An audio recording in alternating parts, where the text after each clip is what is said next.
Hey everybody, what's happening? Gig Geezer was with me for a minute, and we were having a few issues with his mic. I'm gonna text him real quick here. Hold on 1 second, guys. I'm gonna play I'll run the curry thing for a second. While I try and see. Let me see if he already texted me, but yeah, okay, give me 1 minute and then we'll jump in and hopefully he'll be back here. What's up, Traveler? What's up, Gig? And what's up, anybody else who's joining at this point? We'll be right back. Just had a minute of issue with a microphone.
Did we get it?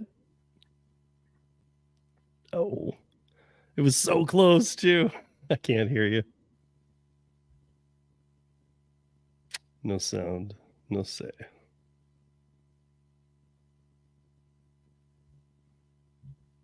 I got nothing. What's up, everybody? Bear with us here. I think we're so close because he had it for a second. So.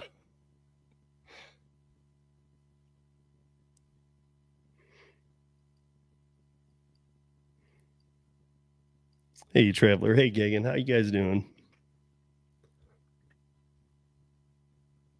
I thought I heard something there.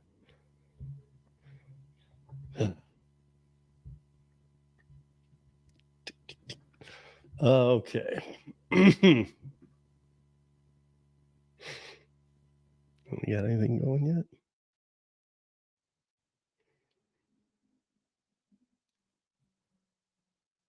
How hot is it where you guys are? It was so hot here today. Luckily, a little rain came through. Yeah, I can't hear you at all. But Geezer, if you check settings and maybe in StreamYard and go to audio, make sure it has your mic listed.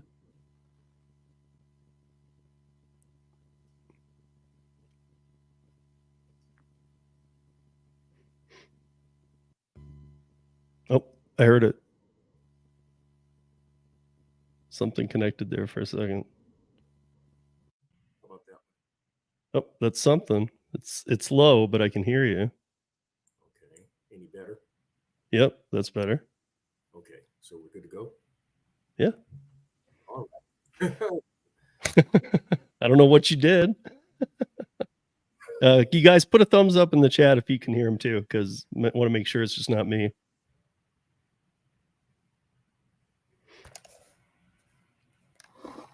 All right.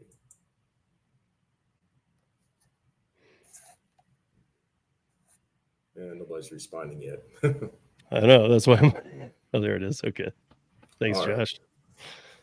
Yeah, I don't know what happened, but you fixed it. No, I think when you told me to go into the settings and then it matched up with the microphones. Oh, okay.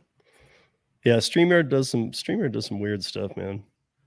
I thought it was just me because I don't do a lot of I don't get into a lot of live streams now, and so Yeah. I have forgotten some of the little nuances that I'm supposed to do. Yeah. Yeah. Yeah, I think streamer has just been weird anyway, though, because like for me, I pay for it to be able to stream it to multi-platforms, and there's always platforms disconnecting. There's Facebook says no more to groups, only pages. So there's always all this stuff going on where I'm like, what am I paying for now? That's if I can't stream to all the places I want, I mean, there's other. I guess my point is streamer. It's not the only game in the business. It's like there's other things that do this. They're just not as easy. So, right, they don't have a lock on it. Right. Yeah. But that said, welcome to Last Mile, everybody. Welcome, Get Geezer. Glad he's here with us today. I saw a community post he made, and I definitely want to look at that too, because I think I blatantly knew the answer. The only reason I think that maybe I was like, I even then no, but I was like, I saw Vegas, and I was like, maybe he just wants to go to Vegas. No, not for that type of money. No. No. So yeah, I'll put it up on the screen because we talk about these kind of things here. So he got this offer, and I was shocked he even put it up. Would you take this? Because I wouldn't at all. But so first of all, can you do an early delivery for one? Does it have to be the 17th? Because typically, yes. And besides, that's Monday. I mean, so you're talking about going to somebody's, let's say, Acme warehouse. So there's a very good chance they're not going to be open on a weekend. Sunday. Yeah. So it has to be on Monday. But so 2,245 miles for $1,500. The other odd thing that I noticed is it's 150 pounds. So I was actually able to break it down to they want to pay you 10 cents a pound. Which I never do that metric, but that was a weird one. I'm like, they're trying to. And would you believe somebody grabbed it? But I don't know if it was for 1,500 though. But I doubt if it went over $2,000. What was that on? That was an actual broker, a broker whom I've completed mini loads for. So a broker, not like through a website or somebody independent, not an app. No app.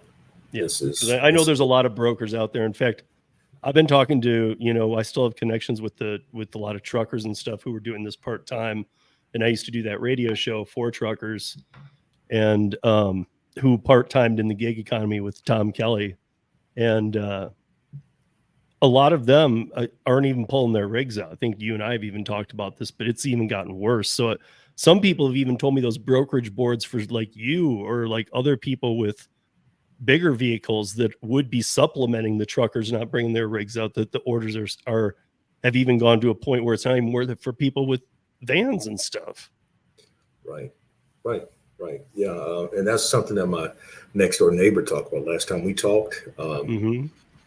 He's like, you'd be surprised, man. I'm thinking he's pulling $3, $4, $5 a mile. He's like, man, it's not what you think. I just happen to, because of him having a tractor trailer, he's sometimes able to, I guess, work his own deals to where it makes sense for him. Yeah. But yeah, I mean, when he told me that, I was surprised, and he's given me some insight on a lot of things over the past year and a half. I mean, a lot of those, I don't know if it's true with all of them, but a lot of the truckers we talked to with the 18-wheelers and stuff that would call into the show, I mean, if they were pretty loaded down in the back, they were saying like a gallon a mile is pretty normal. Wow. And I was thinking, seriously? Like, I mean, at that point, if you're spending, I mean, obviously that would have to be on top of your pay, that somebody's paying it, right? Because you can't offer somebody $5 a mile and the gas cost is $4.80 a mile. Right. But I mean, since I'm kind of limited to just van, I don't know what it is of those guys, but you would think that they proportionally make more money. You would think so, but I know of another guy who's an independent. He told me he made $165,000 last year, and that was what he grossed last year. And I told you I grossed 112, and I was shocked. And my guess is he put in even heavier hours than you, because all the truckers I know live in their truck pretty much. Yeah, he's got a nice setup in his truck. Yeah. Mhm. Yeah. But I mean, they're always on the road. They're just Mhm. always on the road. Mhm. Like at least at the end of a night, you come home, you know, Mhm. you're able to do things with people. Like that's one of the downsides of trucking. So I've always respected the trucking industry to the utmost, and to the fact that people aren't even pulling their trucks out if they're independent truckers anymore is just sad. Yeah. Mhm. You know, I don't know Yeah. how we've gotten to a point where you can bottom line, because I mean, like, what happens the next time? Maybe it's not even a pandemic, but what about the next time, like, we hit some major supply chain issues, which are just right on a hairline right now all the time anyway. Right. But what about the Well, next time there's no toilet paper? What are you guys gonna do? Because it's not the trucker's fault. right. Right. Well, and I don't, I have no, I have no idea. I'm learning as I go. That's all I can say. I'm learning as I go. Yeah. Um, I, I mean, if I was thinking about, oh, this is what I was going to say. The reason why I posted that is because I had uploaded a recent segment about cheap freight, and so Mhm. that was kind of like putting application of what is cheap freight. That was cheap freight what I put up today. Yeah, that's cheap freight, but that's actually what I was kind of digging into, is that I feel like the apps took a bit away from the trucking industry, Mhm. and those posting boards were able to post to cargo vans, trucks, box trucks, whatever, to do two box trucks to do, or three box trucks to do what a semi would do, and somehow it was working out better.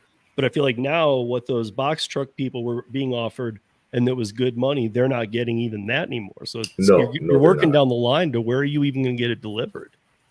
Right, right. Yeah, box trucks. I mean, you'd be surprised with box trucks are being. It shouldn't surprise you since you're knowledgeable, but box trucks are being offered, the same mess. They're and the vans are. It's kind of a, it's. You would think that there's this tier system. The big trucks would be getting the most, and then the box trucks, then the vans. But it seems like everybody's getting the same now. Yeah. Yeah, I mean, the way I always knew it growing up was the semis get it to distribution centers, and all the other things take it from there. Hmm. Hmm. You know, maybe there's just one or two distribution centers for a trucking company in Colorado. They get them to Right. those, and then the box trucks and everything comes and gets what they need. And Hmm. but I Well, mean, it's all changing. I guess my question becomes like, what's going to happen? How do we get things places? Because we don't we don't do that stuff via air. We don't do it on the trains.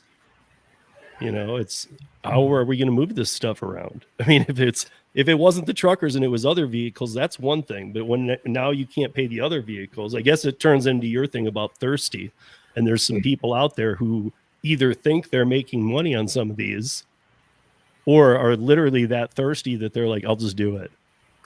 well, with that, with the video that I did, there are people who are saying that, well, they do it because the it was the least response, but yet realistically, I believe that is probably a higher response than what they're willing to admit to. That they're doing it to stay moving. They're doing it because almost out of necessity. And I feel like sometimes I've had to make certain decisions almost out of necessity based on what needs to be paid. Mm-hmm. But fortunately, I've yet to pull those type of numbers. Right. And some way, somehow, I've been able to stay above the fray. And I say that even to my detractors, despite what you may say, I'm doing I'm doing better than a lot of people. And it's scary to say that. No, I think I know what you're saying though, because a lot of people, I don't know about beating detractors, but I think that some people just get in that groove of, okay, I need to make at least this much. And then they start taking things a little under it, but then they do have a low point where they're like, dude, I can't take them anymore.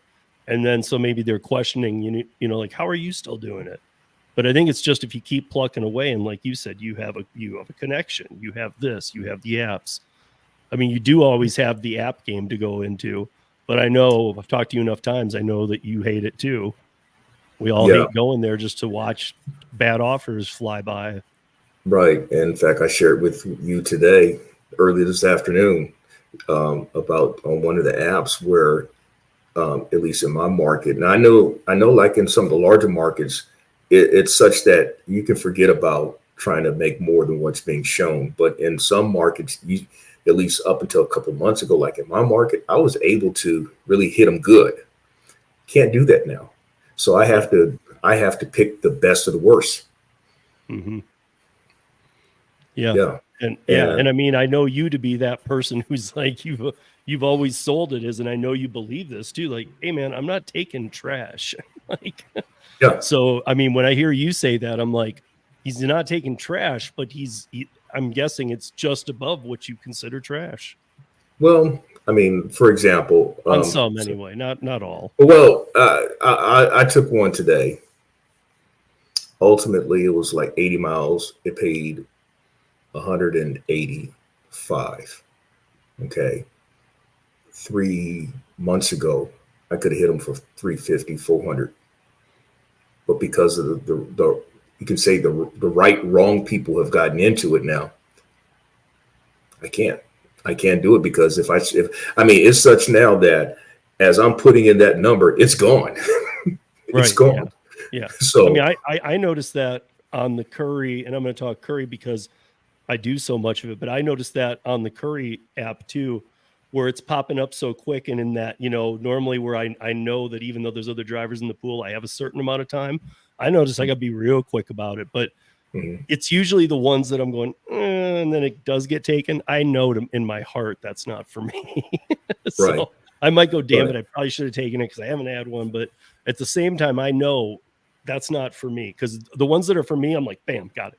Even if it's not gold, I know when to just grab it. I'm losing on these deals now, probably anywhere between 100, depending on what it could be, between 100 and 150. 200 is a stretch though, but 100 to 150 is what I'm losing now on these. So then how do you make up for it? Well, you catch something else while you're out there, or mainly you just try to catch something else while you're out there on another app to make up for some of the money that you've lost. Wait a minute. So, Traveler, you're saying you would take this because I know you're in Syracuse. You're saying you would take that from Syracuse to Vegas for $1,500? No way. Fuck, you can't even cover your gas, man. You're gonna pay them to haul their shit. Come on now, man. You Traveler, I'm gonna call you thirsty of the hour. Maybe you're bullshitting. Maybe you're bullshitting. No, he's good. He's good people, man, and he's making his money. I wouldn't do it. Yeah, I don't. Maybe you didn't quite see the miles, guys. It's bad. Look, I mean, 2243 miles. Oh, he's saying because every year he does. I just saw in the comments he said subsidize my trip. Like he just did a whole thing around the United States where he wasn't doing gig work. He was just traveling. Okay. And he's saying, I could subsidize my trip to Vegas with it. Yeah. You know what? I did that last year. The very first load that I booked, or brokered opportunity that I booked, it was to San Antonio, which I've mentioned a lot about. I did it. I took my queen accompanied me, and I saw it also as an opportunity to see some folk that I hadn't seen in 15 years in Houston. So that was priceless. I can understand that. But in the course of, ordinary, the rudimentary everyday business, no. Right. Yeah. Yeah. And I mean, even I'll tell you this. I'm even trying to figure this. I don't even think I'd take it if I had the return coming back for the same deal. I'm being honest. Yeah. I mean, because you're talking 4,500 miles almost round trip. Yeah, it is. And so, I mean, even at twice, it's $3,000. You're not even getting $1 a mile. I mean, I sometimes do that where I'll go to Kansas City and it's not going to be $1 a mile round trip. But that's kind of like a get there that day, come home that same day, get home real late at night type journey, which is a little different. So sometimes I can play with that number a bit, knowing, okay, I'm going to end up with a good amount of money here, though. Yeah, and I do that as well. There are certain things that I'll take the hit on the deadhead, like today, knowing that I'll go out in the morning and just count as, and it works out that way. But no, especially with gas prices. I mean, like where I'm at, it depends on where you go for the gas prices. I mean, it's like a 50 cent spread with the gas prices. But I mean, oh man, I've been tempted. Is your gas way up? Well, I'm where the gas is among the lowest in the country. I've seen gas as low as 278, as high as 329. Right. So it just. Is that up? Is that up 6 months ago? Like, 6 months ago, actually, it's slightly above what it was 6 months ago, because we're talking January. No, it's about the same. It's about the same 6 months ago. Now, if you're talking like October of last year, it was lower last October last year. I saw gas in certain places as low as $2.39 a gallon, but that was in Texas. In Georgia, I saw as low as $2.49 a gallon, and in South Carolina, I saw it as low as $2.59 a gallon. Wait, so Brandon is in Texas. He's saying gas went down. And Giggins in Minnesota, and he's saying, I've been doing that with 5 out of 6 Home Depot and Best Buy on Rodeo. Doing what? Well, maybe I missed something there because I'm not following what that was. Don't know either. Unless he's talking about subsidizing certain trips. I'm surprised you're doing a bunch of Rodeo, and good for you if they're coming. I check Rodeo every day, man, and it hasn't changed in a year. Well, I was told, but because Rodeo is, at Rodeo was, I guess you could still say it's based in Atlanta. I've been told Atlanta's real busy with Rodeo. Does not mean that you're making money, but there's a lot of those bubbles on the map in Atlanta area. Yeah, I talk to people like who do last mile stuff in Atlanta. And they're always, it's so surprising because I know there's such a huge last mile market, and they're like, man, I can't get any gigs at all. Like, yes. In fact, like, you should be able to get them, man. Yes. Yeah. I mean, I go, I went through Atlanta last week, Friday, and then on Monday this week. And I saw a couple things blip, but you would think that my phone would just be blowing up with opportunities in Atlanta. There's a lot of people in Atlanta, man. So I don't even think they have a chance. I mean, I don't think they have a chance to transmit as far as you would think. I learned with one app, the initial, when it initially comes out, it's like it kind of reaches out to a 50-mile radius, somewhat of a 50-mile radius, and then if nobody's gotten it in that first couple of minutes, then they'll go another like 10, 20 miles in the radius. And usually I would hit those. For example, I would find, it used to be I could hit opportunities in Florence, which is like an hour away, or Augusta, which is an hour away in the opposite direction on I-20. I don't see those now because there are people now on the app. But with Atlanta, what I'm getting at is probably where it originates. There's probably 20 people within that 5-minute radius of where that offer originated. That's my guess. So yeah, I don't know how. I mean, again, it's not like anything is slowing down in terms of people needing things. And in last mile, it's about getting B2B or B2C or whatever.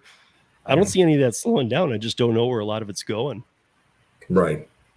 Right. I mean, I see orders all day on Courier. Like in the summer, it's like the most. I just had one and usually when a 5 a.m. scheduled pops up, that's usually worth me looking at. I see them almost every day, and I almost have one every day.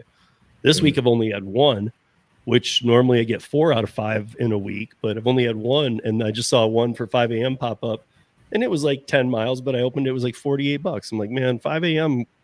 calls for a little more money too. Like. You want me at 5 a.m., man? Like, I'm cool with that, and I'll get up and do it, but you got to pay me, man. Well, speaking of that 5 a.m. stuff, you know, I have never talked about it though, but among certain drivers, well, it was actually among just one driver at one time.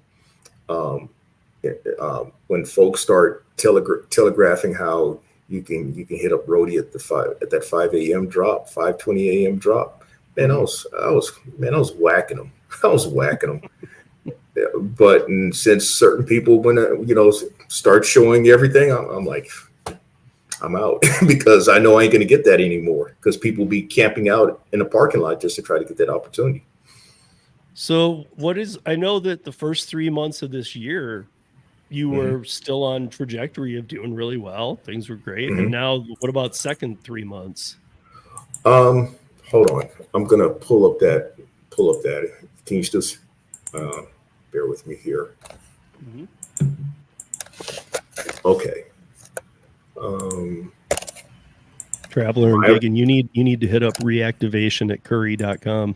Just email them and just say, hey, I haven't seen it, and just say all right. In there. This is as of yesterday, Steve. I'm at 53,450 for the year. So you're not that far off. I'm not.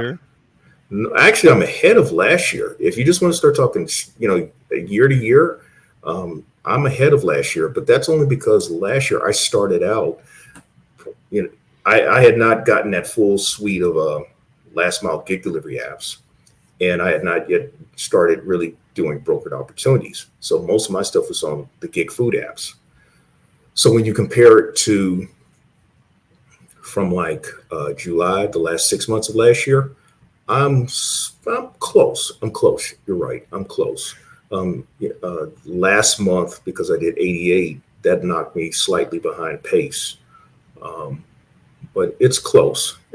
I'm at 38. I'm at actually over 4,000 for the month as of today. So that puts me on pace to be somewhere in 5 digits, somewhere between 10 and 11. So, depending on how far into the tens I go this month, if I do, I'll be right just about back on pace at 10,000 a month. So it's driving the same amount of miles, working the same amount of hours approximate, or? Yeah, it is. Believe it or not, it is. It's just the mental work of staying on point to find those opportunities or grab for them when you can. Yeah, I think I am all about somehow getting these people educated that don't take that crap. Like, and if you feel like you absolutely have to understand you're not making money, there's so many ways to break it down. You can use spreadsheets, you can use software, but I mean, you should be able to go to a friend if you're not even real good with that stuff. Just go to a friend or a family member and ask them, hey, how's this actually look to you as a businessman or whatever? Because almost everybody could tell you a lot of these things that when you call it thirsty or whatever, and they're the long hauls, like that thing to Vegas. Anybody that has any business sense could tell you, dude, that's a loss. Right, but that's not what people are thinking. I mean, you're spreading the gospel of funk among the choir. Well, and that had me thinking about like what you had said back about a year ago now, which was I remember specifically and Kim was there. It must have been on the round table because we were talking. You asked about glorifying. Yeah, were we glamorizing gig work? And I've seen some other videos about that lately too. Like I don't know if I had told you, but Kim had somebody. Kim had an illegal account, a migrant account from New York City, fall over into her market, which isn't that far from the city, but she's in Jersey. But and they had been watching her videos, and her city isn't that big. It's like 4 blocks. So the whole thing they had mapped out or whatever. She was sitting in her car and she had somebody that didn't speak any English come up and knock on the window with a phone with her video playing. And when she rolled down the window and she's like, can I help you? They turned into Translate and they were speaking Spanish into Google Translate and then playing it for her. And it was basically once, I don't know if it was translated exactly correctly, but it was like, tell me where you go. Tell me where you sit. Tell me which restaurants are big. And I was like, that's kind of stalkerish, man. So like, not only was it glamorizing maybe how you had said it, but it was also like, man, don't draw blueprints and put them up on YouTube. Right. It's important. Right. I mean, I know that, you know, I heard somebody else saying, you know, it shouldn't matter how much we make. Maybe it was UDM or something, but he had said like, you know, it should just matter that how we're doing something and we're trying to help people out or whatever when we're doing these videos. So I'm taking everything with a grain of salt these days. Like, I'm not going to show every detail of everything. No, and you know, I've taken a lot of I've taken a lot of grief for that, but there's a reason why. Yeah, I mean, I mean, it sounds like it's being selfish, but it's not. I mean, it's not. By and large, you're not going to draw somebody a map to the treasure. If like you put in your time and paid money to get this map to the treasure, you're not going to make photocopies for people. No, you're not going to do that. I mean, the best example I've often given is, and this is something that I have realized over the decades. I've often mentioned about a guy named Cleo Hicks who taught me what I know basically about bowling, and I've shared what my skill level is. When I look back, Cleo never told me everything, but yet I have learned to an extent that he replicated himself in me. Does that make any sense? Yeah. So he gave me the concept basically, and I learned well from the concept that he gave me, and was able to replicate myself. Well, maybe not to others though, but I was able to articulate the same thing to other people. Okay. Mm-hmm. And so that's what I'd like to think that I try to do, at least with the Gig Geezer channel. Yes, there was a time I've given some things, but I've not given everything.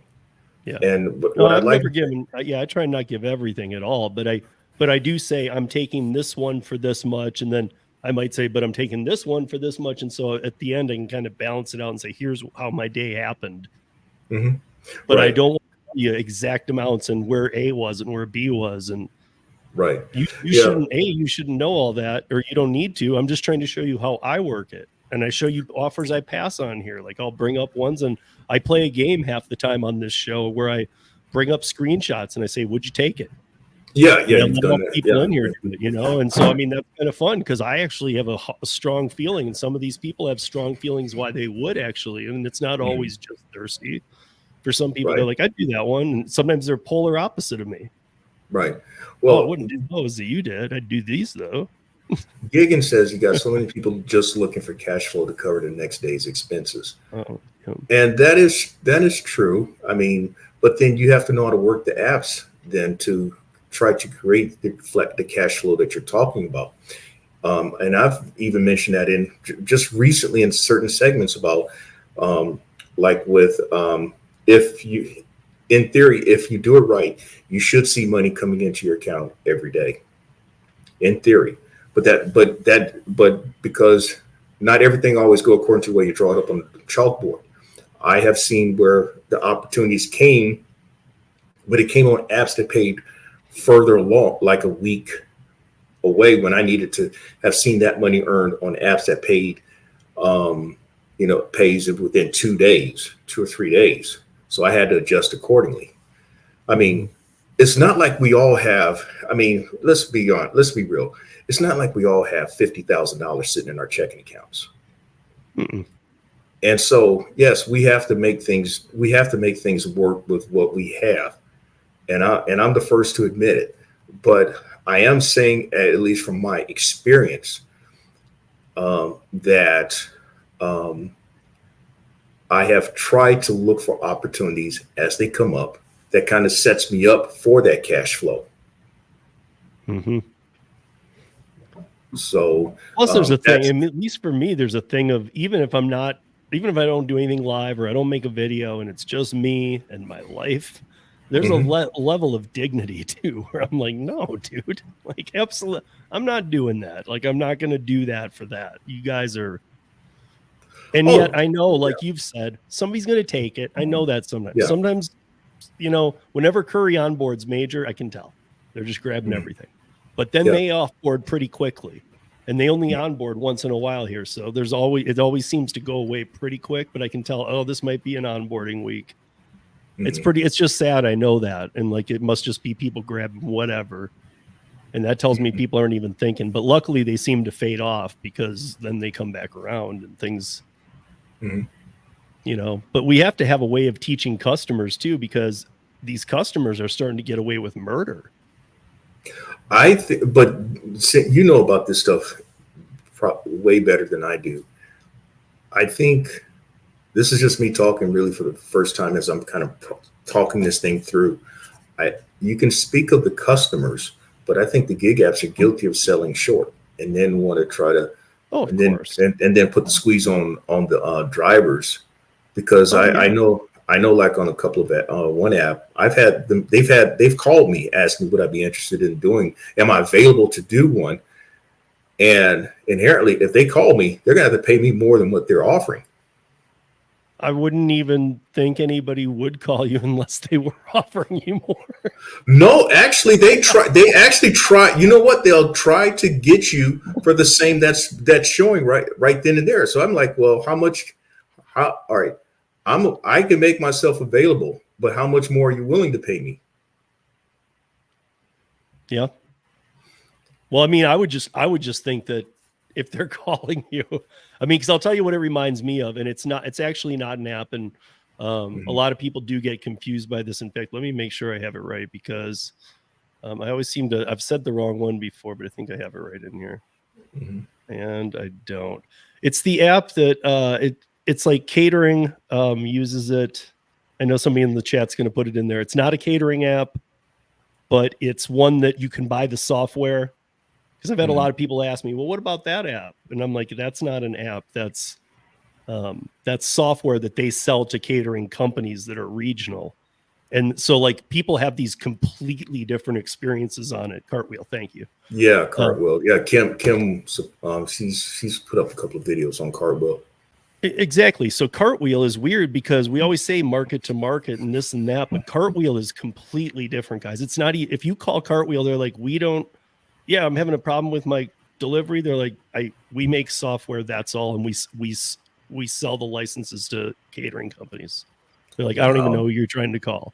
I'm surprised. It literally is kind of weird because people throw Cartwheel into the mix of catering apps now, and I'm like, it's not. It's catering app software that any local regional carrier can use. So like you might have somebody in one state where they're like, Cartwheel, they pay a nickel an order.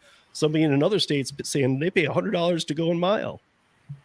But that means it's two different companies. So that's a weird one. That's not a market to market. That's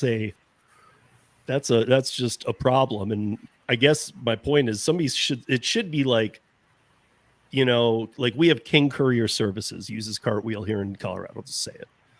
It should be King Courier Services by Cartwheel or the other way around.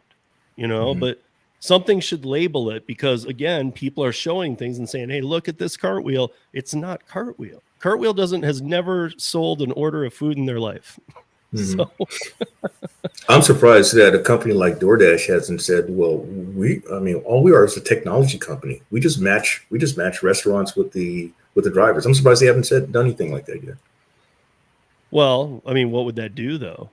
Because Easy Cater's walking away from DoorDash as it is. They're done. Easy Cater's going to Cartwheel companies, and they're going to Delivered that. Zifty now is a big one. Yeah. You know, so I mean, they're going to these because these are catering companies. Right, true catering companies, yeah. Right. But yet they're competing. They are competing among themselves for those opportunities. It's the same thing with the last mile gig apps. This is something that I've tried to explain in concept in some recent videos. DoorDash, Deliver That. Oh well, forget DoorDash. Deliver That, Relish, and whoever else is out there. Okay, they're competing among themselves for those opportunities to be dispersed by Easy Cater. Okay. And in fact, if you ever talk to them, they'll tell you this. They'll tell you this stuff, man.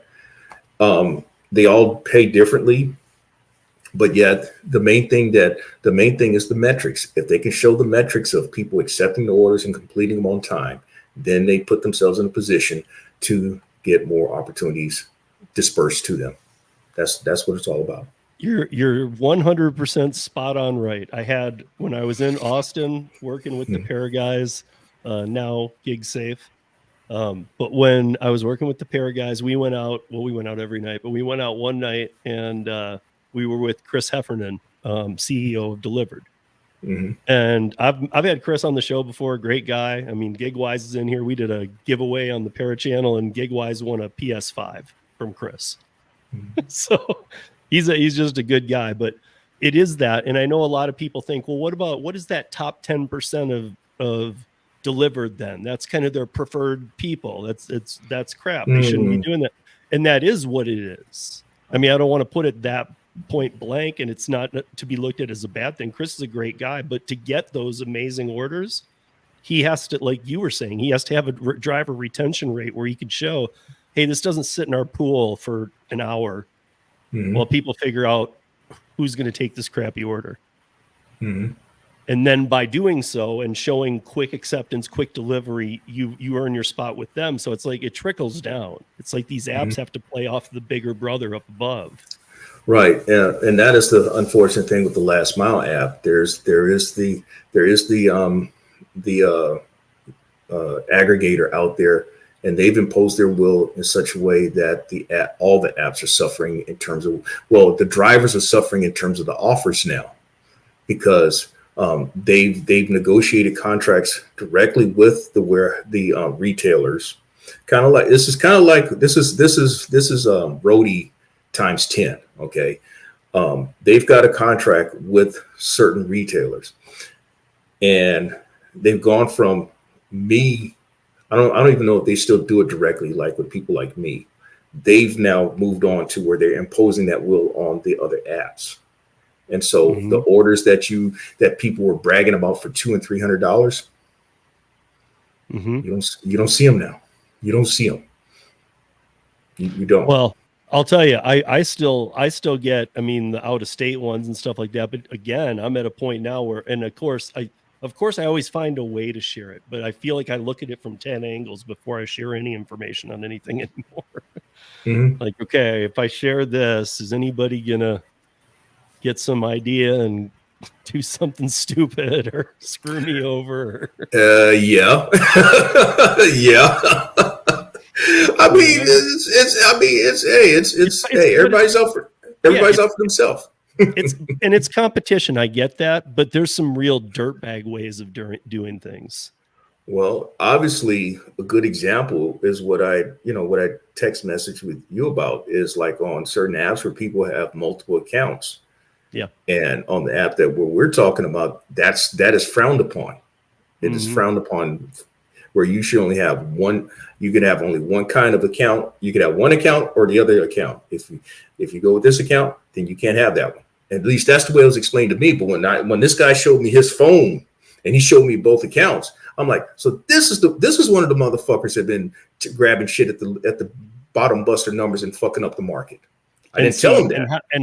And what he probably did, and you know this, is he can show you on one phone both apps, but one of those apps is tied to a different phone number. Yeah, it's a different phone number, and so that's why I was asking you if they've allowed for that, because if that's the case, then I can put my F-150 on the other account, my F-150 and Taurus on the other account, and try to work the game that way as well. No, in fact, after you sent it, I texted the person. I didn't even know if he'd get back to me by now. He already did. He got back to me almost immediately, and he's like, hell no. He's like, in fact, we're actually combing through to find those people. Like, they're not waiting, like some other companies, they're not waiting to see what happens. They're looking for those people. They want them off. They're like, dude, no, you're not going to play it. Yeah. Now, I did do something like that on another app. And then I got an email saying, well, it wasn't even email. Well, they did send me an email. They're like, no, you can't have two accounts. So, okay, no problem, because I'm not trying to cause any problems. Right. But a lot of people just sign up their significant other or their son, or. I think what I did was, at the time, I was trying to. It's not legit, but they kind of do it semi legit. Like, hey, son, come here. You sign up for this. Well, I think what I did was because I was trying to get on the app, I'd try multiple email addresses, and well, I did one with the F-150, then I did one with the van, but the one with the van got on. So anyway, but I have one account. I operate legitimately, so it's not me And running to game. me, I wonder if you should be on the other side of the app. That's another question I have for a different person over there, because and he's usually in the chat too, but he's not maybe saying his name. Have it your way. Or Brian. Brian has a cargo van too. He's up in Pittsburgh, and he was on the offer side of something for a long time. Right. And he was like, it was okay. He's like, it was kind of annoying, you know, and he's used to this too. He has the cargo van, so he does other apps that are offer side or posting boards or things like that. But on this one, he was like, no. And then so he said, I want to try the other side. And then he was like, the other side's so much better. That's what I've heard. But for whatever reason, I've always been on my side of the app. So I've never, and I was told that if I wanted to get on the offer side, I would have to reapply.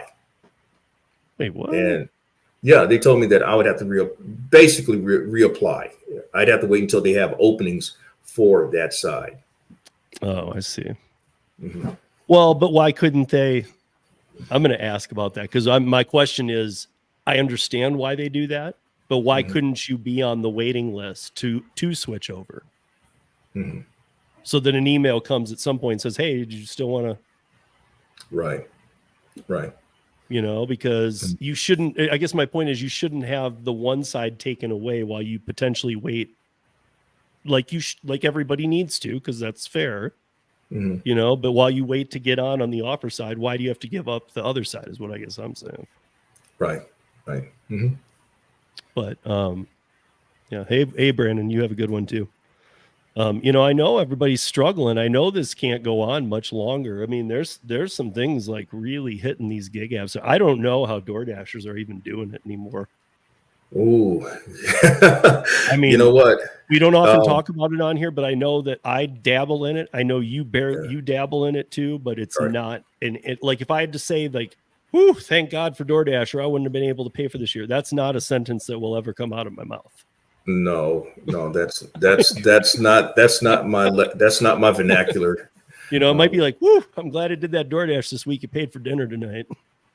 You know the way I use DoorDash right now, since I have that Dasher Direct card, whenever I do DoorDash, that pays for the gas, or it pays for food while I'm out.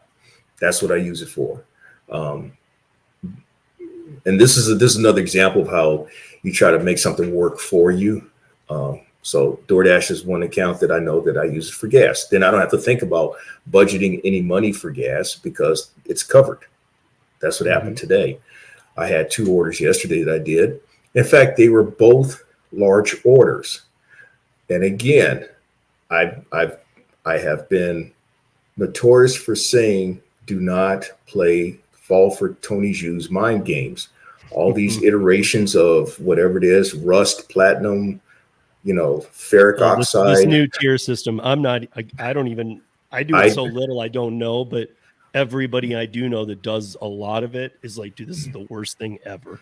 My acceptance rate is 6% because I accepted 2 orders yesterday. But one order paid $35, the other one paid $15. These are both larger orders.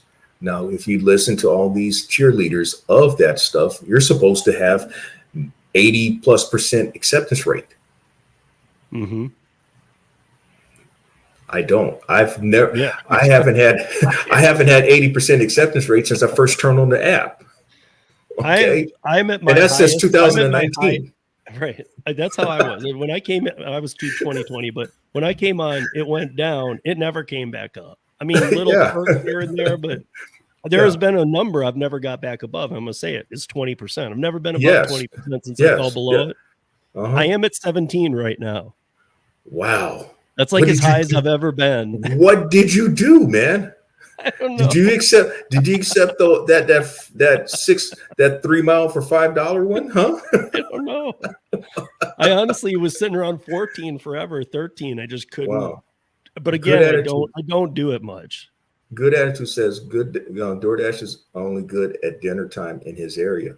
You know what? In my market, at least for me, I don't even go out at night. I rarely go out at night doing gig food apps because, but that's just my market, and See, I would it could be if I had to pick right now, I would say the best time for me in my market to do DoorDash. Again, I get up at 5 in the morning to do a lot of curry and stuff like that, so I wouldn't do these. But I've lived Mhm. the bar life for decades. Right. But if I had to, I would do those 12 to 3 shifts. Mhm. 12 midnight to 3 a.m. because those Wow. seem to pay the best because the least number of people are out. Well, And man. there's still Yeah. we're still just a big drinking town and everything. There's the bar scene is huge in Denver. So When I first started on, so we're talking 2019. Actually, it was better to go out. If you're going to do that, it was like after 8 o'clock was when you probably saw a higher volume of orders back in 2019. right. Yeah. Um, but as I just said, I mean, you can take it for what it's worth. I mean, there are markets probably where you have to have that 85% acceptance rate just to get onto the app. But I mean, I can show you my phone anytime. And if it's at double digits, that's very high for me. Yeah. Very high. I mean, well, I was in the singles for a long time too. I've just again, I do like 1 to 2 scheduled shifts a week. Because of my standing, I have to do scheduled, so I don't have any Right. other choice. Yeah, So, I think maybe for me is that the reason why I've been able to still see certain things is because I've been on the app for so damn long, and I may have been partially grandfathered in because I was on the DoorDash Drive program back in 2020, which became then the large order program, and I've been able to schedule out what 7 days in advance. I've been able to do that since 2020. So I've not lost those, even though I know that the app has gone to its latest iteration. So maybe partially I've been grandfathered, and that may be my one benefit. If I came in cold, if I just gotten onto the app and started out completely cold, I may have had to do a lot of what I talk so derisively about, just to give myself a chance. yeah, I mean I guess my thing would be like look at like Nova Dasher though, or Nova Hustles, Marco now. Mm-hmm. Like so he had 22,000 dashes. He's been doing it Right. since 2019 too. He had Mm-hmm. 22,000 and they deactivated him on a day he didn't even work. He didn't even turn the app on. Wow. They said you were deactivated on Sunday. He said, funny, I didn't even turn the app on Sunday. And he went through all the process, weeks, a month and a half of like emails and being really upset about it. He does have a full-time W-2, Mm-hmm. but he also needed this money too. Yeah. He has a wife and kid and all this, and so he needed Mm-hmm. this wasn't just extra fun money or something, is I guess what I'm saying. It's needed. Right. And so he was like, what the heck? And then after he stopped communicating with him, it was like 5 weeks later, he just got an email saying, you're active again. And he's like, it's been 11 weeks. Like, I'm happy, but what do you mean? I don't know what to say about those. I mean, guys. to me, that goes against the grandfather idea, though, or at least there was an accident there, because I don't think they do give veteran drivers any. Oh, I don't think so. I'm just saying, maybe partially. I mean, supposedly it was when they went to the new tier, you lost all of that. That's what I'm getting at. Mhm. Supposedly, all that was nothing, zero. You don't get none of that.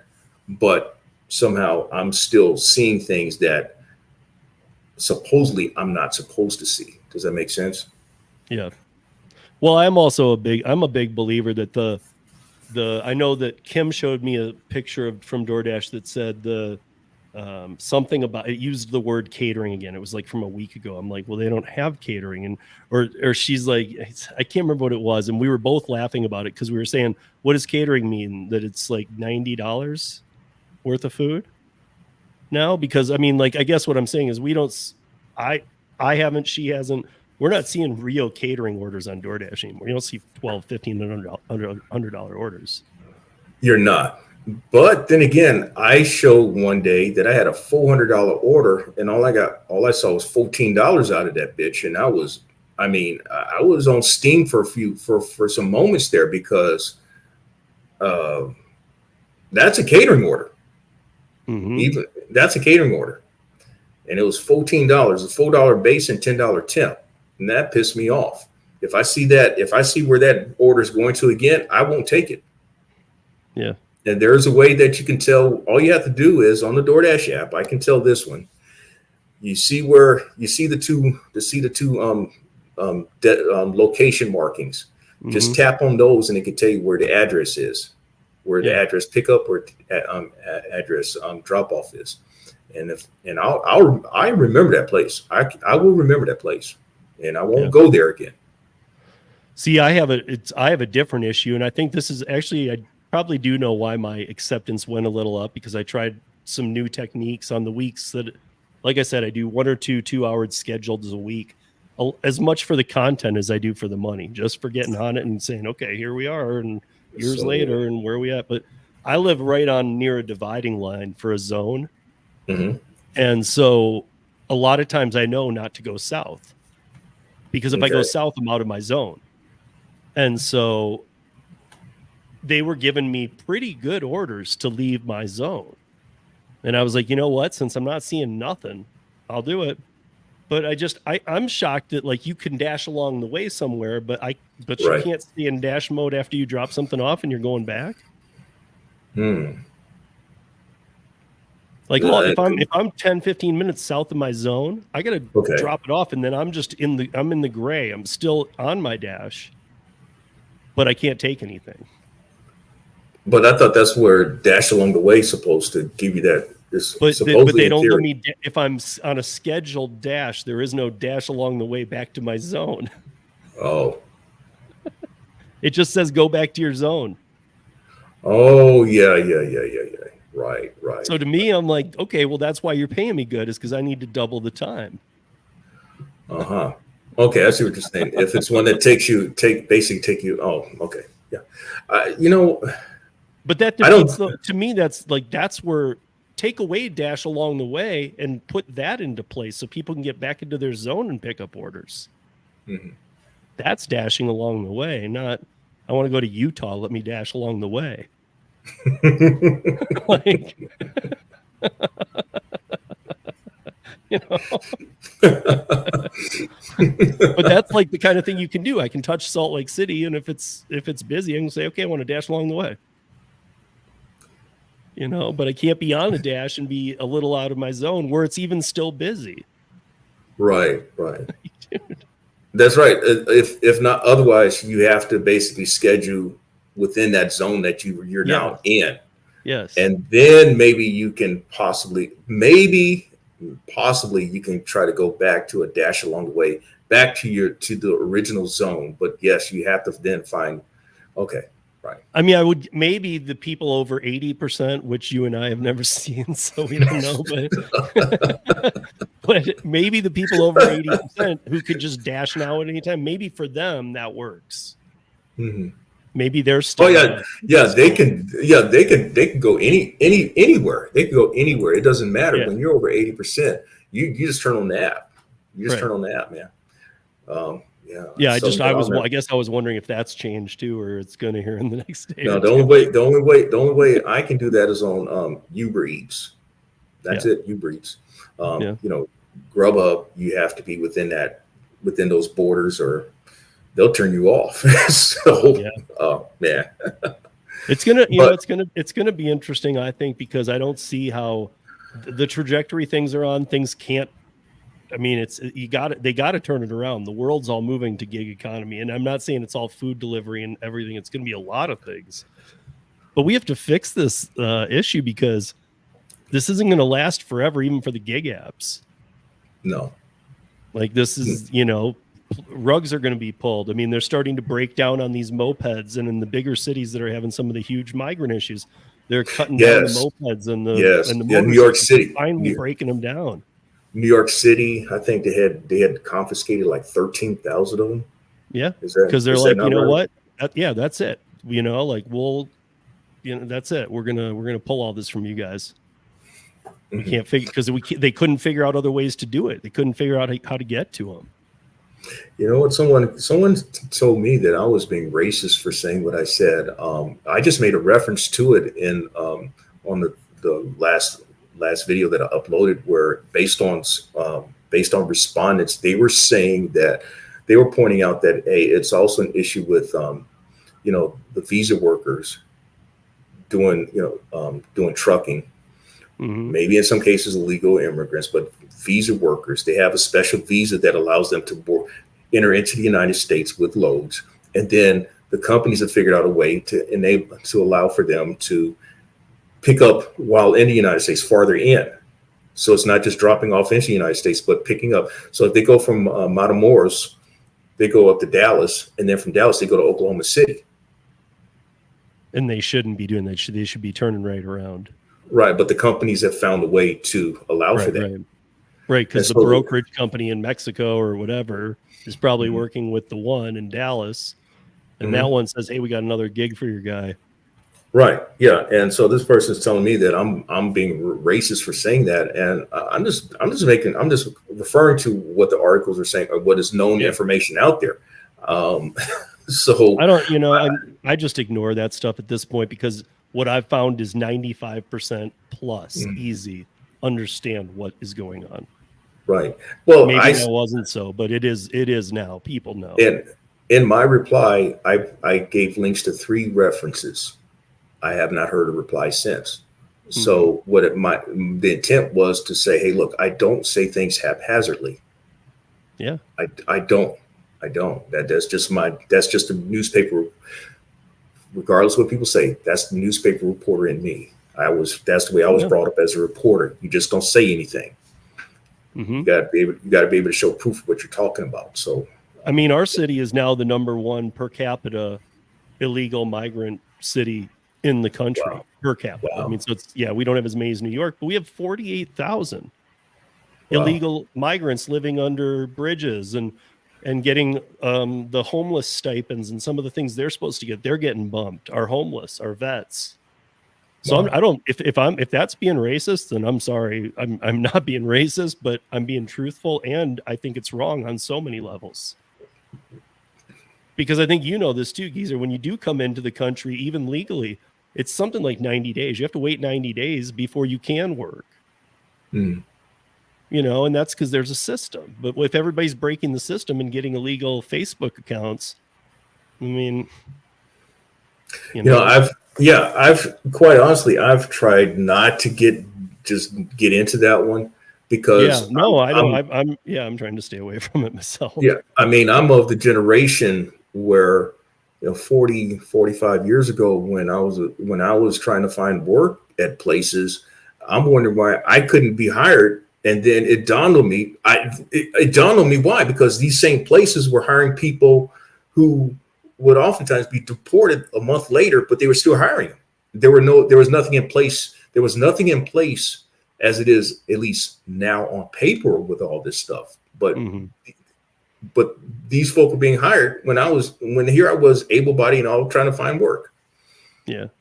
But that's also, I mean, I'm not too far off from you. So that, I think also that's a different time where the numbers coming across weren't like they are. Well, that's true too. That's true. I mean, that's true. But it still happened. Oh yeah. And and the only thing that probably separated me from that, at least for a number of decades, where I was somewhat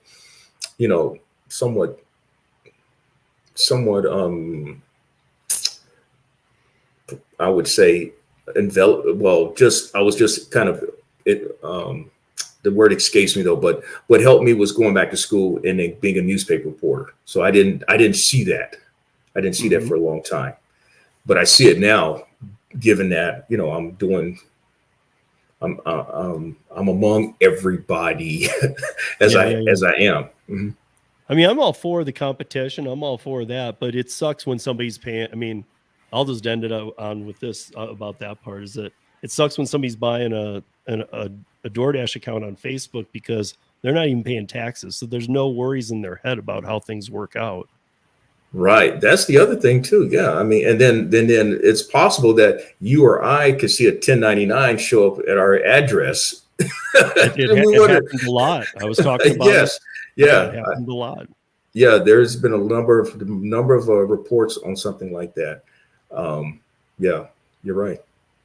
But I mean, I'm just chalking it up to a moment in time, and I'm just playing through.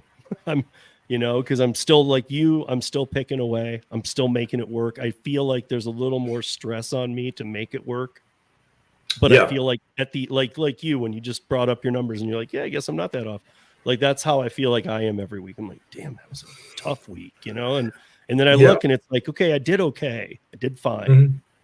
I did good even, but I feel like I feel beat down like more than normal. Yeah. I can describe that a lot. I have come home many a days this year where, in fact, like last night, I happened to come home and I just kind of plopped on the bed and I talked briefly to my queen. Next thing I know, it was 3 a.m. It was 3 a.m, man. And it makes you wonder. It makes you wonder. But for me though, what is going to pay me when I'm making at this stage in life? What is going to pay me when I'm making? Yeah, well, I don't even if you go to people in their 30s and stuff. I talk to them who are leaving the gig economy, and they're not real satisfied with the W-2 world either. Right. They're going back to it and going, you know what, screw this. I'll just go back to W-2. And it's even not the same as even they remembered it in their 30s now. Mm-hmm. And maybe 8 years ago they were in it, but they're like, okay, I'll go to this. And then, and now they're going back and they're like, wait, there's no protection. There's no work, job security. There's no benefits that are worth a damn. It's almost like I'm hearing the same old, it's almost like everything's just taking a beating. So there isn't a solution like, well, just go back to W-2. Everything will be solved. No, I mean, you're right. And I can't imagine. I mean, some people oftentimes with the W-2, it was always because, well, at the very worst, you had your benefits, you had your medical, you had your dental, you had your vision. Yeah. But I know some people on W-2 who have, like, I pay for my own insurance. And I said this recently. I'm going to tell you guys again, because you'll probably think I'm crazy. But I do a lot of search and rescue and things like that, and that's why I have it. But my insurance policy for just me is $500 a month. That's what I pay for just me. Damn. I mean, it used to be, and I'm saying like, and if you guys are like, you're getting old, Steve. No. I'm talking 2 years ago, it was like half that. Are you what is it? Healthcare.gov, or is it actually private? Yeah. Okay. No, Mine I searched through the plans because I do need, like, and the other thing is I have a high, I don't know if they still call it deductible or what, but I have a high, you pay it first rate too. Mm-hmm. I got to pay like the first $5,000 every year of my medical. Wow. So it's wow. Like you guys, I feel scammed every year. I got to tell you. There's been 2 years where I had like one year I had a shoulder dislocated, and that total surgery, the 2 surgeries I had to do in 4 months were like $130,000. So thank God I had it. Mm-hmm. But the other years I'm like, okay, all I did was spend on the insurance, and then I paid out of pocket for anything I needed that year too. Right. Yeah, that's the way mine is. It's $180 a month. My exposure supposedly is like $1,350. So that means if whatever visits or medication, what have you, once I hit 1,350, then it's 100% of all covered costs.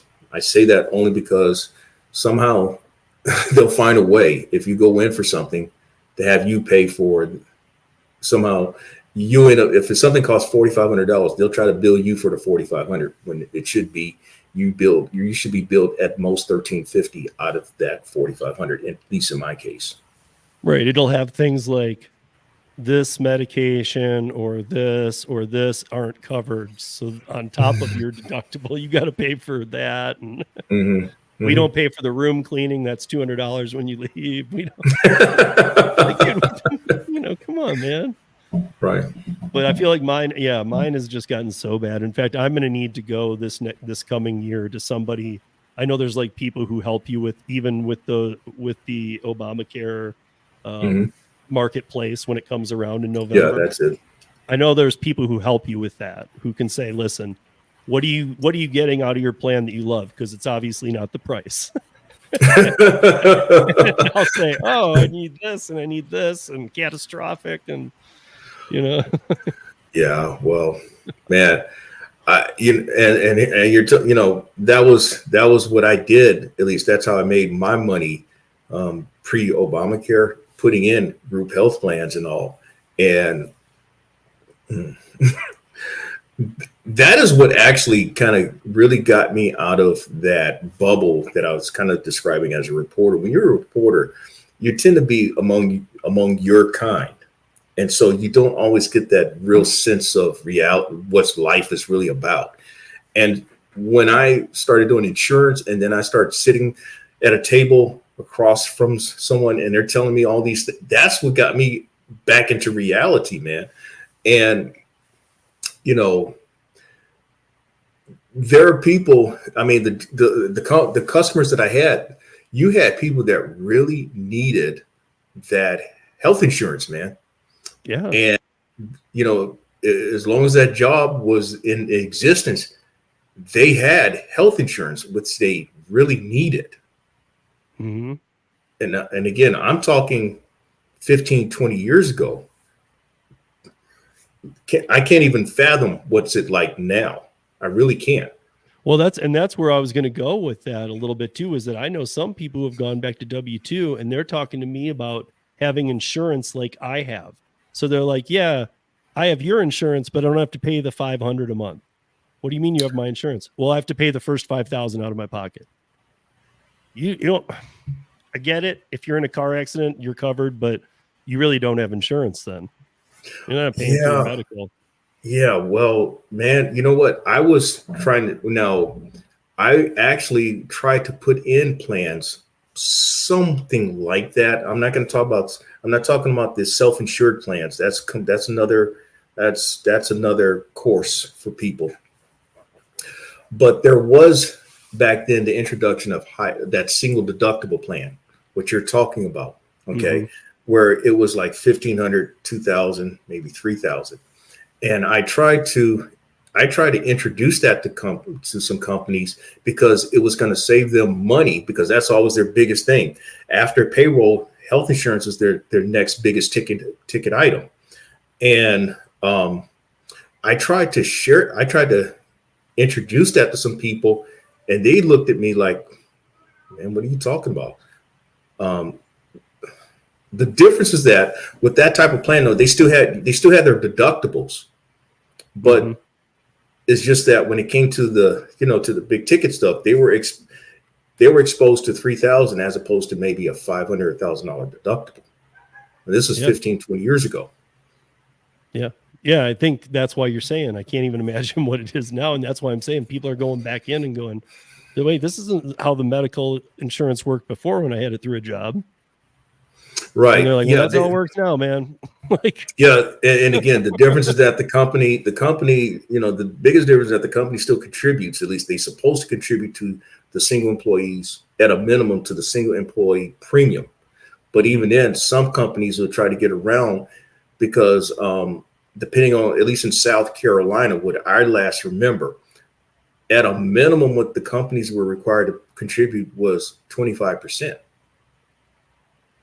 Yeah.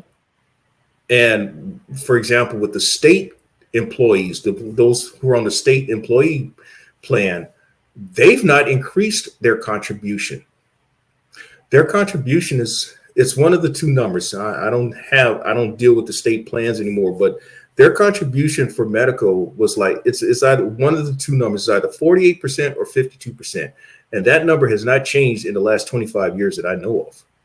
But they have changed what they're offering multiple times in those 25 years.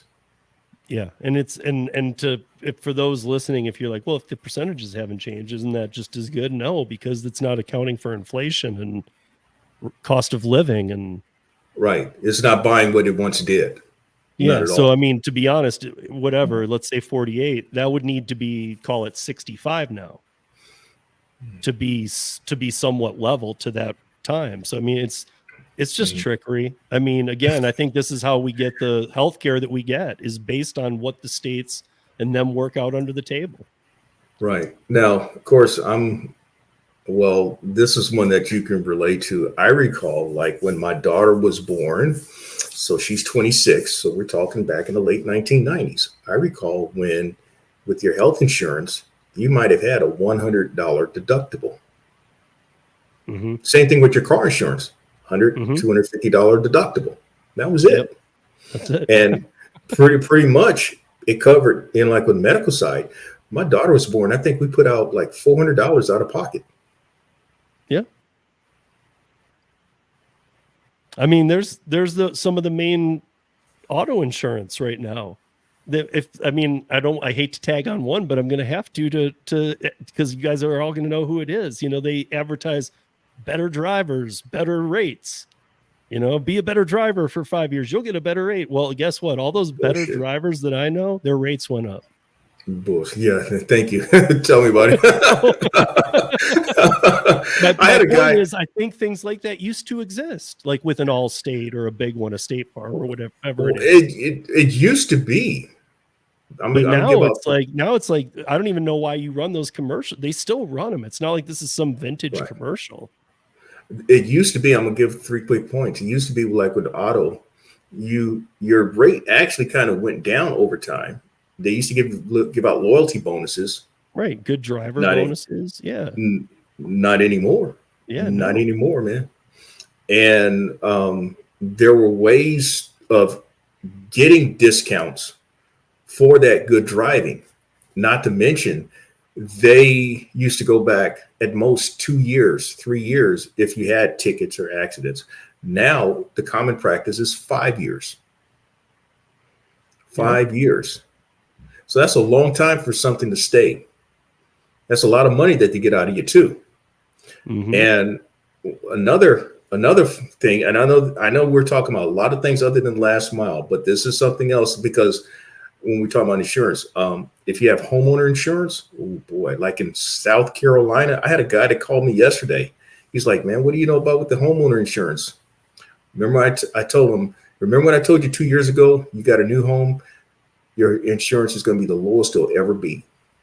He says his insurance is quadrupled.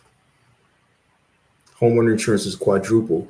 And what I found out, at least in South Carolina, if your roof is 10 years or more, companies don't even want to cover it. Yeah. Well, commercial truck insurance is, I'm behind after loaded packages. Insurance for my family for 3 is $1,500 a month with an $18,000. Oh. See, that's just life now. That's just life. That's just what it is. Yeah, you pay the first $18,000, then we'll think about covering some things. Yeah, you know, I had hip replacement surgery 2018, and I understand that bill was $45,000. Right. And I've had a couple of those too. Those kind of bills are what. Yes, I wouldn't, if I didn't have a couple of those, I wouldn't have insurance anymore. Right. No, even though I know I should, like I wouldn't if I hadn't had those and seen how those saved my life financially, I wouldn't be paying this craziness. I have friends who go to Mexico or Costa Rica to have dental work done because it's 60% as much there. Wow. In my day, and probably yours too, you would never go to Mexico to have dental work done. Hell no. I mean, but that's what you do now. I mean, you know what? I saw someone a couple months ago, someone I met back in 2018. She has since moved to Ecuador. Well, apparently Ecuador, you can get dental work for cheap, man, because she's got some serious dental work that she's gotten done that she couldn't have done in the United States. Yeah, and I mean, the friends of mine who are doing this are telling me, man, the places I go in Mexico or Costa Rica are just as nice as here. Mm-hmm. They're like, it's not like don't think of it as like some 50 years ago. Yeah, Like, yeah. it's much different. It's like being in the States. It's like a real facility. You're just paying a lot less. Yeah, doctors are probably more competent too. That's probably another reality. Good But I mean, attitude is talking about commercial truck insurance. This is just ridiculous to me though, Gigan. I mean, He says it's ridiculous these days. Hey man, I pay $1,500 a month, 1520 a month, and I mean, but I have to do it to stay in business. Fortunately, my rates haven't gone up. That's yeah, they did not go up at the renewal. My personal car insurance renews every 6 months. It did not go up this past 6 months. Just when you think that your rate should go down, that's when they get you. I'm talking as an agent, man. I'm talking as somebody who understands some things behind the screens. Well, and he's an experienced. This is an experienced trucker too. I know who it is, and he's out of Dallas or near Dallas. So I mean, I think the day. I mean, everything rises, but I think insurance rates are going to get so ridiculous. Oh, they are. And I think to even say they are now, you better be knocking wood, because I don't even think we've seen the pinnacle of what it is. No, and then again too, the guy that I spoke to a couple of days ago, he's telling me how so many agents are like they're right out there on the ledge right now. And I told them, man, I told them straight up. I said, basically, I use my being an insurance agent as a tax write-off now. Fortunately. So yeah, Gigwise says you can Google dental tourism in Mexico. It's a legit thing. I mean, I don't know why you'd want to go tourism. I just would want to go down there and knock it out. But I know this was an abnormal last mile, you guys, but I'm kind of glad it was, because I mean, it's balancing the good and bad. And right now, like I was saying, and I think like Geezer was like, I don't think you see either of us like beaming in radiant happiness, but at the same time, we're still making that money. But it's requiring, and I don't mind hard work at all. That's why I do last mile over the other apps that aren't as hard to work sometimes. But I don't mind the hard work, but I feel like I'm really, maybe a lot of it's mental too, and just everything that's going on in the country. But I feel like I'm very burnt out at the end of a week. I'm done. Yeah. Well, like I described, it's been more of a mental thing. Somehow I've been able to, be pretty damn close to what I've been doing. But I do feel as if, there's more mental energy being expended. Physically, I have my days, but then again, I'm a geezer. It's just you having to be on point for whenever that next money opportunity is going to show up during the course of the day. I went through a stretch recently where I didn't hit $2,000 in a week. Now, some people's like, man, I kick your ass at $2,000. I understand. I get it, man. I get it. But it's just me talking, okay? And for me, two G's has become somewhat of my benchmark. It's not my goal, but it's been my benchmark in terms of production. And I went through 3 straight weeks where I didn't get anywhere close to it. I did last week, and I'm on pace to do it this week. But shit, it's not like I have this confidence that I'm going to get there every single week. I don't have that confidence. And that's the reality of it, because you just don't know what's going on out there. You just don't. Yeah. That's why not only multi-app people start looking outside of apps, look everywhere, because whether you want to or not, I talk to people about this all the time. You are your own boss. You are an independent contractor. Whether or not you fully understand it even or not, you are. That's what you chose over a W-2. And with that's going to come a lot of hustle, because, I mean, I'm not sure for a while I was thinking something along these lines too, but at the same time, I don't think we're going to a depression. I think we're going to be in a recession for a bit. But there's nothing stopping inflation and all these other things that are so out of control that it's going to feel like potentially a depression. Mm-hmm. You know, probably for us on this end of the spectrum, it's going to feel like that. I talked to someone. What was it? Today's Wednesday, so it was Monday because I dropped off in Atlanta. It's hard to believe that there are indicators within the economy that's saying it is stable. It's hard to believe that, but yet I know we don't see it. We don't see it. Right, and it's not just blue collar or like it's people, all the classes all the way up are going, what are you talking about, man? Like mm-hmm. Everybody seems on board with it. It's not like people who are just blue collar workers are like, wait, I think things are tough right now. Everybody's saying it. Mm-hmm. And yet all these stats come out and you can even back them. I always look at it like, you know, when I try to explain, somebody asked me about a week ago what heavy trading meant, because I was talking about something, and they asked me what heavy trading meant. And I was like, well, so if you see that something changed or this much happened in a day, sometimes, like especially during the pandemic, this was happening. The trade volume wasn't there. Right. So it's like some things can get propped up and look like something, but they're really not. Just right.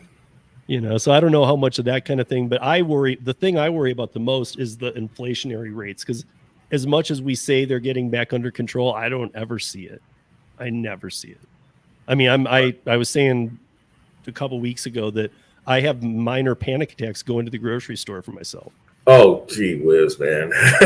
You know what? I've not bought groceries just because my queen does it, right? I've not gone to the store and bought groceries since 2020, 2021, somewhere in there. But you know what? I have been paying more attention to, you know, the Instacart. Mm-hmm. And you know what used to be like, God damn it, these people spent $300 on their food. This is 2020. Well, hell, $300 might get you 5 or 6 bags. I mean, it's really not funny because I mean, I'm spending, it seems like just so much more. I go I go once a week, and mm-hmm. I have the same amount of money to spend. I just come home with less groceries. Yeah, I mean, it used to be, at least it used to be, the conventional thought was, well, you want to save money, you go to the store and make your own food. Well, now it costs less to go to the restaurant than to buy your own food. Yeah. So you guys, it wasn't a downer. It was just to say that, hey, everybody, like, we've got to have episodes like this too, where it's like, hey, you know, hey, sometimes we go through and ebb and flow together and whatnot. And make sure to check out Geezer's channel. Whenever he's on, I get to do something fun. I get to lead us out with something. Fun. So the this gospel should put on, the gospel. Exactly. And if you guys leave during the next 3 minutes, that's your bet. That's on you, because that'll put you right back in the headset that you should be. And so, you guys, with that said, we'll see you back here next week. But that's right. In the beginning was funk, when there was nothing but funk. Got to leave, y'all. Gotta go. Something's missing that I need. I need to find, whatever it is that's blowing in my mind. This friend, they say, bring up a child, and the way he shall go, he shall not depart. And oh, when they said it, oh, she touched my heart, yeah.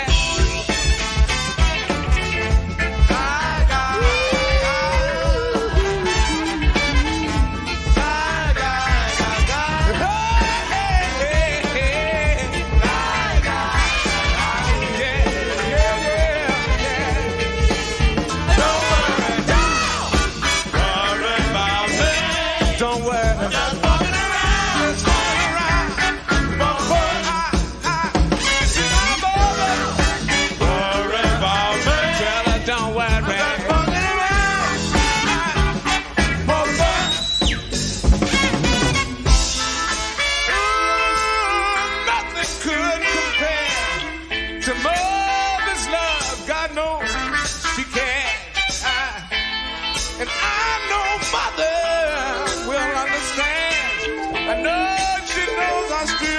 doing everything well.